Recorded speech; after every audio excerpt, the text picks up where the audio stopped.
Hello friends, welcome to Preethi's Delicacy. இன்னைக்கு நம்ம Preethi's Delicacyல என்ன பார்க்க போறோம்னு பாத்தீங்கன்னா மஷ்ரூம் டிக்கா. இந்த வெஜிடேரியன் ஸ்டார்ட்டர் எல்லாருக்கும் ரொம்பவே பிடிக்கும். இத வந்து சுலபமா எப்படி வீட்ல செய்யறதுன்றத பார்க்கலாம். நான் இன்னைக்கு இத தவாலயும் செஞ்சு காமிச்சிருக்கேன். உங்களுக்கு அவன்லயும் பண்ணி காமிச்சிருக்கேன். அவன் இல்லாதவங்க கண்டிப்பா நீங்க தவால ட்ரை பண்ணி பாருங்க. ரொம்ப சூப்பரா இருக்கும். வாங்க இப்போ நம்ம வீடியோக்குள்ள போகலாம். வீடியோக்குள்ள போகிறதுக்கு முன்னாடி நீங்க நம்ம சேனலை ஃபர்ஸ்ட் டைம் பார்க்கறீங்கன்னா மறக்காம Subscribe பண்ணிடுங்க. இப்போ ஒரு பவுல்ல 1/2 கப் அளவுக்கு தயிர் எடுத்துக்கலாம். தயிர் வந்து நல்லா கெட்டியா இருக்கணும்.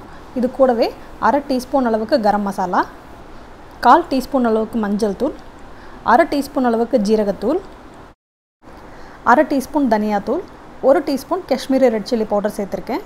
காஷ்மீரி ரெட் சில்லி பவுடர் சேர்க்கும்போது உங்களுக்கு ஒரு நல்ல கலர் கிடைக்கும். இது கூடவே ஒரு 1/2 டீஸ்பூன் அளவுக்கு இஞ்சி பூண்டு விழுது சேர்த்துக்கங்க. ஒரு 1/2 டீஸ்பூன் கஸ்தூரி மேத்தி, அப்புறமா ஒரு 2 டீஸ்பூன் அளவுக்கு கடலை மாவு சேர்த்துக்கங்க.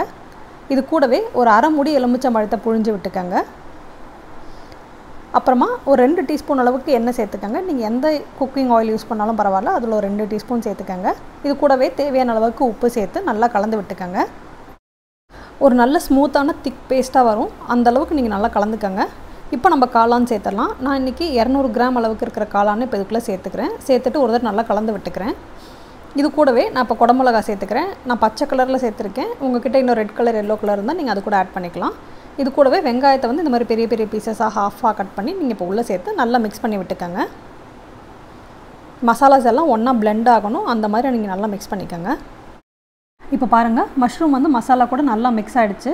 இப்போ வந்து நம்ம எதாவது ஃப்ரிட்ஜில் வச்சிடலாம். ஒரு 1/2 hour to 1 hour நீங்கள் வந்து நல்லா ஊற வச்சு எடுத்துக்கோங்க. அப்போ தான் அந்த மசாலாவோட டேஸ்ட் எல்லாமே இந்த மஷ்ரூமில் இறங்கும் உங்களுக்கு. இப்போ பாருங்கள், 1/2 hour அப்புறமா இப்போ நம்ம இன்னொரு தடவை வந்து மஷ்ரூம் வந்து மசாலா கூட நல்லா மிக்ஸ் பண்ணி விட்டுக்கலாம். ஒரு வாட்டி எல்லாத்தையும் நல்லா கலந்ததுக்கப்புறமா இப்போ நம்ம ஸ்கியூவர்ஸ் எடுத்து மஷ்ரூம், கேப்சிகம், ஆனியன் எல்லாத்தையும் அரேஞ்ச் பண்ண ஆரம்பிச்சிடலாம். இந்த ஸ்கியூவர்ஸ் வந்து உங்களுக்கு சூப்பர் மார்க்கெட்டில் ரொம்பவே உங்களுக்கு ஈஸியாக கிடைக்கும். ஒருவேளை இது உங்களுக்கு கிடைக்கல அப்படின்னா நீங்கள் இதுக்கு பதிலாக நீங்கள் டூத் பிக் கூட யூஸ் பண்ணலாம். இது உங்களோட இஷ்டம்தான். அவ்வளோதான் ஃப்ரெண்ட்ஸ், இந்த மஷ்ரூம் டிக்கா பண்ணுறது ரொம்பவே ஈஸி. இந்த மாதிரி நம்ம மஷ்ரூம்ஸ் எல்லாத்தையும் இந்த மாதிரி ஸ்கியூவரில் ஃபிக்ஸ் பண்ணி ரெடியாக நம்ம எடுத்து வச்சுக்கலாம். இப்போ ஒரு நான்ஸ்டிக் தவா அப்படி இல்லாட்டா ஒரு கடாய் எடுத்துக்கோங்க. இப்போ இதில் வந்து ஒரு 2 டீஸ்பூன் அளவுக்கு எண்ணெய் சேர்த்துக்கங்க. எண்ணெய் சேர்த்துட்டு எல்லா கார்னர்ஸ் எல்லா பக்கமும் இருக்கிற மாதிரி நல்லா ஃபுல்லாக ப்ரஷ் பண்ணிக்கோங்க. நம்ம மஷ்ரூம்ஸ் வந்து ஸ்கியூவர்ஸில் அரேஞ்ச் பண்ணி வச்சுருக்கோம் பார்த்தீங்களா. இப்போ நம்ம வந்து அதை தவாவில் வச்சிடலாம். தவாவில் வச்சதுக்கப்புறமா அடுப்பை வந்து மீடியம் ஃப்ளேமில் வச்சுக்கோங்க. நீங்கள் ஹை ஃப்ளேமில் வச்சிங்கன்னா நம்ம தயிர்லாம் சேர்த்துருக்கனால டக்குன்னு கரிஞ்சிடும். நீங்கள் மீடியம் ஃப்ளேமில் வச்சுட்டு நீங்கள் அப்பப்போ எண்ணெய் வந்து லைட்டாக மேலே ப்ரஷ் பண்ணி விட்டுட்டு ஒரு 2-3 நிமிஷம் தான் ஆகும். எல்லா பக்கமும் நீங்கள் அப்படியே ரோஸ்ட் பண்ணி எடுத்துகிட்டே இருங்க.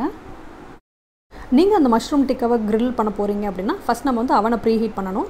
அவனை வந்து 10 minutesக்கு 180 degree Celsiusல வந்து ஃபஸ்ட்டு ப்ரீஹீட் பண்ணிக்கோங்க. ப்ரீஹீட் பண்ணதுக்கப்புறமா நம்மளோட மஷ்ரூம் டிக்காவை வந்து சென்டர் ரேக்கில் வச்சுக்கோங்க. இப்போ நம்ம கிரில் மோடில் வச்சுட்டு 10 minutesக்கு 200 degree Celsiusல வச்சுக்கோங்க. 10 minutesக்கு அப்புறமா நீங்கள் திரும்ப வெளியே எடுத்து மேலே வந்து லைட்டாக ஆயில் வந்து ப்ரஷ் பண்ணிக்கோங்க.